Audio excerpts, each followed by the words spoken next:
me it's pointing toward. I'm not worried, I'll follow the board. You pop my head open like a gun. Pop his head open like a gun.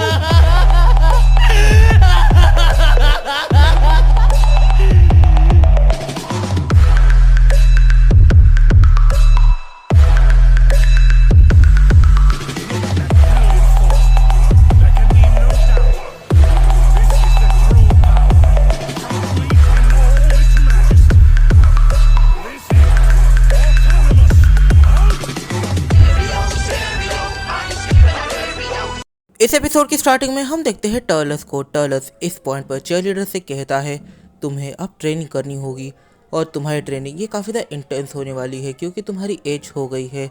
अब तुम्हें काफ़ी ज़्यादा मेहनत करनी पड़ेगी। तो चलो अब हमें ट्रेनिंग को स्टार्ट कर देना चाहिए। हमें यहाँ पर टाइम चेंबर में ट्रेनिंग करनी होगी क्योंकि हमारे पास इतना ज़्यादा टाइम नहीं है। इस पॉइंट पर जो चीयरलीडर है वो यहाँ पर एकदम से इनकार कर देती है कि उसे ट्रेनिंग नहीं करनी। पर जो टर्लस है वो इस पॉइंट पर उससे कहता है कि हमारे ब्लड लाइन के अंदर जितने भी कैरेक्टर्स हैं वो लोग काफ़ी ज़्यादा स्ट्रांग है और अगर देखा जाए तो तुम्हें कोई एक्सेप्ट ही नहीं करेगा अगर तुम इतनी वीक रहोगी। तुम्हें कम से कम इन एंजल्स जितना तो पावरफुल बनना ही होगा और ये एंजल्स तो सीरियसली बच्चे हैं। इस पॉइंट पर जो टर्लस है वो एकदम से उसे एक ऐसी जगह पर टेलीपोर्ट करता है जो जगह काफ़ी हद तक जानी पहचानी है, यानी कि टाइम चेम्बर है। और यहाँ पर टर्लस कहता है कि गोहान ने यहीं पर ट्रेनिंग करी थी। यहाँ पर हम सीरियसली मिलियन ईयर्स तक ट्रेनिंग कर सकते हैं और बाहर की दुनिया के लिए एक दिन भी नहीं बीता होगा। इस पॉइंट पर टर्लस उसे काफ़ी ज़्यादा ट्रेन करता है और यहाँ पर जो टर्लस की ट्रेनिंग है वो टफ़ होने वाली थी, पर ये उसके लिए टफ़ नहीं थी क्योंकि वो मेंटली काफ़ी ज़्यादा स्ट्रांग थी और उसकी विल पावर एक अलग ही लेवल पर थी और वो काफ़ी कम टाइमिंग के अंदर काफ़ी कुछ अचीव कर लेती है। यहाँ पर वो सीरियसली सारे गॉड ऑफ डिस्ट्रक्शन और एंजल्स को सरपास करने में कामयाब हो जाती है जैसे गोहान ने किया था। और इस पॉइंट पर जो टर्लस है वो रियलाइज़ करता है कि ये कोई एवरेज सेन तो बिल्कुल भी नहीं है, इसके जेनेटिक्स ये एवरेज सेन से काफ़ी ज़्यादा है। इस पॉइंट पर यहाँ पर जो चीयरलीडर है वो अपने आप को और ट्रंक्स को इन दोनों को ही उस लोकेशन पर टेलीपोर्ट करती है। उसने टर्लस से काफ़ी सारी चीज़ों को सीख लिया है और इस पॉइंट पर टर्लस जो भी चीज़ें कर सकता है ये सब वो कर सकती है, पर एक छोटे स्केल के ऊपर। इस पॉइंट पर सारे ही मॉर्टल्स आपस में ट्रेन कर रहे थे, उन्हें जाकर कोई लंबा टाइम भी नहीं हुआ था। वो लोग सीरियसली उस टाइम चेम्बर में ऑलमोस्ट 1000 ईयर्स के लिए थे, ज़्यादा टाइम तक वो लोग उस टाइम चेम्बर में नहीं थे और सारे मॉर्टल्स के लिए वो टाइम सीरियसली 2-3 घंटे के बराबर ही था। यहाँ पर जो जीरेन है वो सबसे पहले एक चीज़ को सेंस करता है और वो है एक काफ़ी ज़्यादा डिफरेंट एनर्जी की। इस पॉइंट पर जो केल की मास्टर है वो केल को और उसके बाकी स्टूडेंट्स को चेक करने के लिए वहाँ पर जाती है और तब उसकी मुलाकात यूनिवर्स 11 की एंजल मार्गरेटा से होती है। मार्गरेटा इस पॉइंट पे पूछती है कि आखिर पहले तुम्हारे पास टेल नहीं थी, अब तुम्हारे पास टेल आ गई है, ये कैसे हुआ। तभी इस पॉइंट पर जो वेडॉस है और चांपा है वो काफ़ी ज़्यादा इंटेंस तरीके से उस कैरेक्टर की तरफ देखने लग जाते हैं। जो वेडॉस है वो इस पॉइंट पर चांपा से कहती है चांपा सामा ये काफ़ी ज़्यादा अजीब है, मैं अब उसकी एनर्जी की को बिल्कुल भी फील नहीं कर पा रही हूँ। यहाँ पर टेल के साथ काफ़ी सारे डिफरेंसेस हैं, जैसे कि अगर उसके हाथों के नकल्स को देखा जाए तो ऐसा लग रहा है कि वो किसी दीवार पर काफ़ी ज़्यादा ज़ोर ज़ोर से अपने हाथों को मार रही थी ताकि वो ट्रेन कर सके। इस पॉइंट पर वो मार्गरेटा को यहाँ पर 100% इग्नोर करती है और वो एकदम से केल की तरफ देखती है और कहती है तो जब इन सब की ट्रेनिंग हो जाएगी तब मैं तुम्हें एक स्पेशल ट्रेनिंग देने वाली हूँ, तो थोड़ा सा वेट करना। इस पॉइंट पर इस चीज़ से यूनिवर्स 11 के मॉर्टल्स पूरी तरीके से गुस्सा हो जाते हैं क्योंकि कोई उनके सामने उनके यूनिवर्स के सबसे स्ट्रॉन्गेस्ट कैरेक्टर को इग्नोर कर रहा था। यहाँ पर जो कैरेक्टर्स है वो कहते हैं आखिर तुम अपने आप को समझती क्या हो। इस पॉइंट पर डिस्पो भी काफ़ी ज़्यादा गुस्सा हो जाता है। डिस्पो इस पॉइंट पर कहता है तुमने मुझसे काफ़ी बार बदतमीजी करी है, बट मेरी मास्टर के सामने तुम्हें अपने मुंह को बंद रखना चाहिए। इस पॉइंट पर वो फीमेल कैरेक्टर डिस्पो की बात को भी इग्नोर करती है और डिस्पो जब फ्रस्ट्रेट हो जाता है तब वो अटैक कर देता है। इस पॉइंट पर वो जो कैरेक्टर है वो बिल्कुल भी ध्यान नहीं देती और डिस्पो एकदम से हवा में ही लटक जाता है। यहाँ पर जो केल की मास्टर है वो कहती है जब मैं अपने वीकेस्ट टाइम में थी पर फिर भी मैं इतनी ज़्यादा पावरफुल थी कि मैंने तुम्हें नॉकआउट कर दिया था और अब तुम्हें मुझसे उलझने की कोई भी ज़रूरत नहीं है, तो शांत रहो। और हाँ, अगर तुमने यहाँ पर कोई भी ऐसी हरकत करी जो मुझे पसंद नहीं आई तो मैं तुम्हारी स्पीशीज़ को ही ख़त्म कर दूँगी।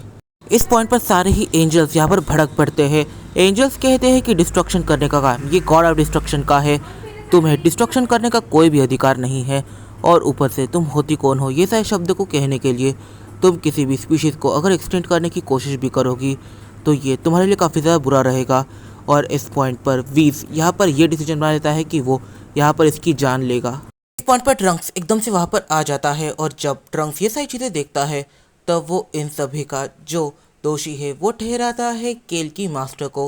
वो इस पॉइंट पर सारे ही एंजल्स के सामने उससे कहता है आखिर तुम अपने आप को समझती क्या हो, तुम यहाँ पर एक सिंपल मॉर्टल हो, तुम्हें किसी की डिसरिस्पेक्ट नहीं करनी चाहिए, तुम्हें हर किसी से रिस्पेक्टफुली बात करनी चाहिए। इस पॉइंट पर केल की मास्टर यहाँ पर सीरियसली ये कह देती है कि मुझे अब डाउट हो रहा है कि तुम सेम स्पीशीज़ के साथ सर्वाइव कर भी पाओगे या फिर नहीं, मे बी तुम वीक ह्यूमंस के लिए ही बने हुए हो। ये सुनने के बाद जो ट्रंक्स है वो एकदम से गुस्सा हो जाता है और वो काफ़ी ज़्यादा डेंजरस पंच बना लेता है। वो इस पॉइंट पर अटैक करने के लिए आगे बढ़ता है। ऑलमोस्ट वो पंच केल की मास्टर को लगने ही वाला था कि एकदम से गोहान एकदम से अपनी सुपर सैयन ट्रांसफॉर्मेशन में जाकर ट्रंक्स के उस पंच को अपने एक हाथ से पकड़ लेता है और यहाँ पर ट्रंक्स अपनी पूरी ताकत को लगा रहा था। गोहान इस पॉइंट पर कहता है ट्रंक्स से कि तुमने एक ऐसी वुमेन के ऊपर अटैक किया है जिसकी एज ऑलमोस्ट तुम्हारी मदर के जितनी है। अगर तुम्हारी मदर पर तुम्हारी उम्र का कोई लड़का अटैक करे तो तुम्हें कैसा लगेगा। इस पॉइंट पर जो गोहान है वो ट्रंक्स से कहता है कि तुम्हें इनसे माफ़ी मांगनी चाहिए। इस पॉइंट पर जो ट्रंक्स है वो अपने आसपास देखता है, यहाँ पर सारे ही मॉर्टल्स थे और यहाँ पर गोहान उसे फोर्सफुली माफ़ी मंगवा रहा था और यहाँ पर ट्रंक्स के पास कोई भी चारा नहीं था। वो इस पॉइंट पर उस कैरेक्टर से माफ़ी मांगता है और वो कैरेक्टर उस पॉइंट पर उसे माफ़ भी कर देती है। इस पॉइंट पर ट्रंक्स ने अपने सर को नीचे किया हुआ था, उसे काफ़ी ज़्यादा गिल्ट फील हो रहा था कि तभी यहाँ पर जो गोहान है वो कहता है मुझे एक काफ़ी ज़्यादा इंपॉर्टेंट बात करनी है, ये काफ़ी ज़्यादा सीरियस है तुम्हारे लिए। इस पॉइंट पर जो गोहान है वो यहाँ पर ट्रंक्स को एक अलग रूम में लेकर आ जाता है। गोहान ट्रंक्स से कहता है ट्रंक्स मैं अपने बारे में कुछ भी नहीं कह सकता, मैं प्लैनेट अर्थ पर रिटर्न चला जाऊँ पर तुम्हारा प्लैनेट अर्थ पर जाने का कोई भी चांस नहीं है, ये सब मुझे अंकल टर्लस ने बताया।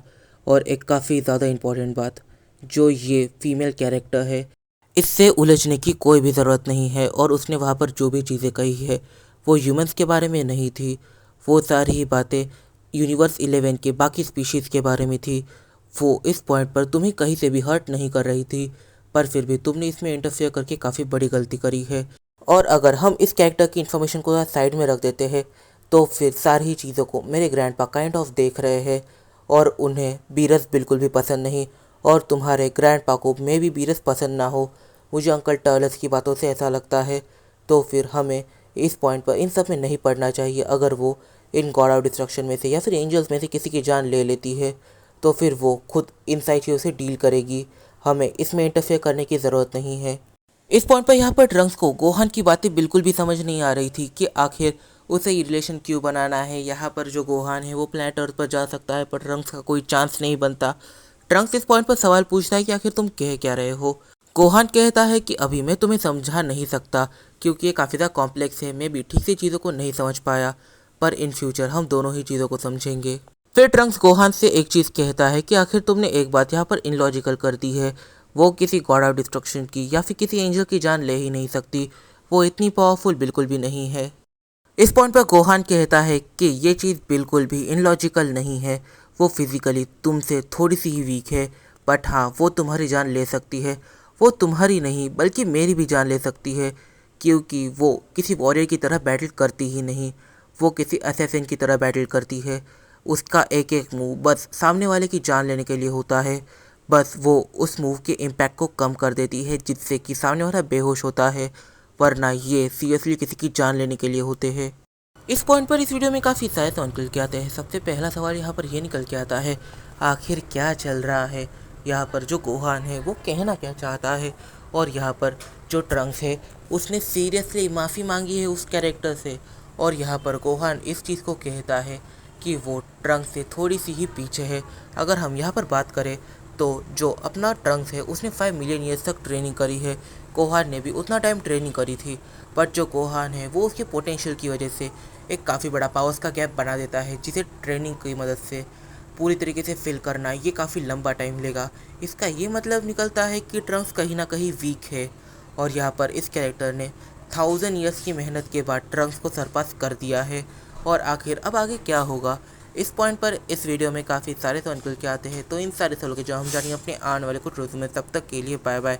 वीडियो पसंद आई है तो लाइक ज़रूर करना, वीडियो को अपने फ्रेंड के साथ शेयर ज़रूर से कर लेना। मिलते हैं अपनी अगली वीडियो में, तब तक के लिए बाय बाय और कमेंट करना मत भूलना।